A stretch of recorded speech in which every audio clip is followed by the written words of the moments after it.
You are standing in shallow water at dawn. The mud pulls at your ankles. Around you, tall grass stalks rise out of a marsh, heavy with seed heads bending toward the surface. You reach out. You strip the seeds into a woven basket, one small handful at a time. This is not a farm. There are no rows, no fences, no plows. This is a wetland and you are hungry.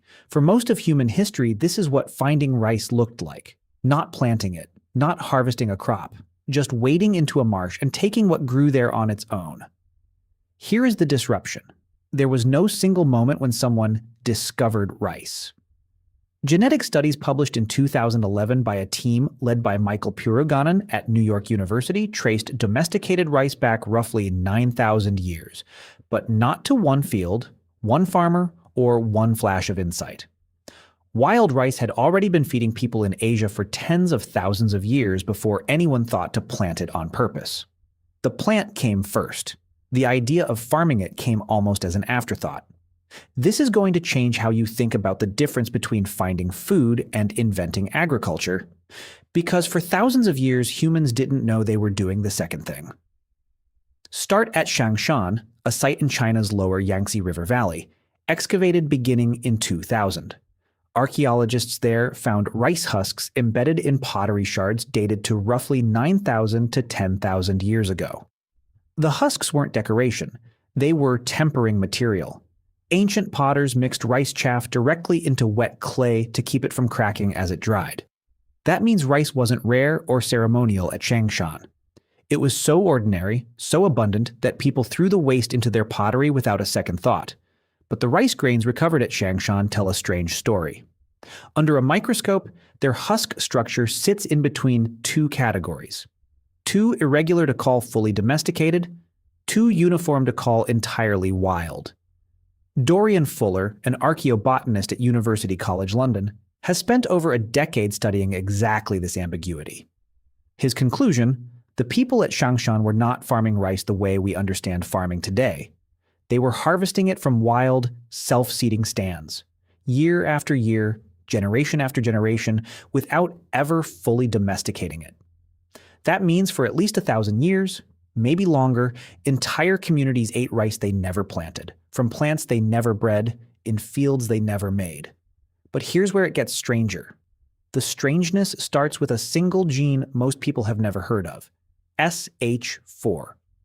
In wild rice, seeds detach from the stalk the moment they ripen, a trait called shattering. It's how the plant spreads itself. The seed falls, scatters, and reseeds the marsh on its own. For a forager, this is a problem. Ripe seeds fall into the mud and water before you can collect them. You lose grain simply by arriving a day too late. Somewhere between 9,000 and 6,000 years ago, in scattered wetland populations across the Yangtze Basin, a mutation appeared that suppressed shattering. Seeds stayed attached to the stalk instead of falling. For the plant, this was a disadvantage. It couldn't spread as easily. But for a human harvester with a basket, it was extraordinary. You could return to the same stand weeks later, and the grain would still be there, waiting. Here's the part that unsettles a lot of archaeologists. Humans didn't design this mutation. They didn't select seeds and breed them deliberately the way a modern agronomist would. They simply kept harvesting from the plants that hadn't shed their seed yet. The stragglers, the late droppers, because those were the only ones left to collect. Generation after generation, without anyone intending to, humans were quietly rewriting the genome of a marsh grass just by choosing which plants were easiest to pick from. At Kuahuqiao, a site near Hangzhou dated to about 8,000 years ago, archaeologists found rice remains showing a mixed population. Some grains with the non-shattering trait, some without. Not a clean switch from wild to tame.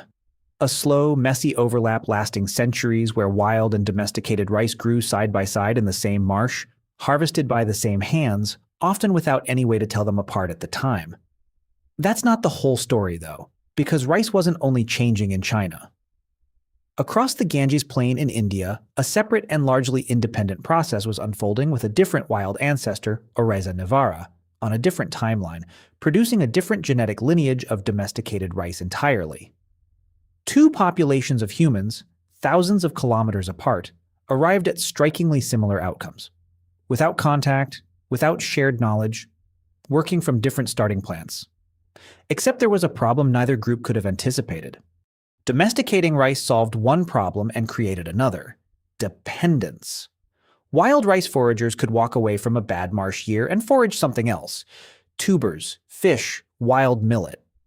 But once a community began relying on non-shattering rice planted in cleared, flooded fields, they were tied to that spot. The 2011 study led by Puruganan estimated the full transition from wild harvesting to fixed agricultural dependence took nearly 4,000 years. Not a season, not a lifetime. Roughly 150 human generations, each one just slightly more committed to the marsh than the last. And flooding the fields brought its own consequence. Standing water suppressed weeds and gave rice a competitive edge. But it also created breeding grounds for something else entirely.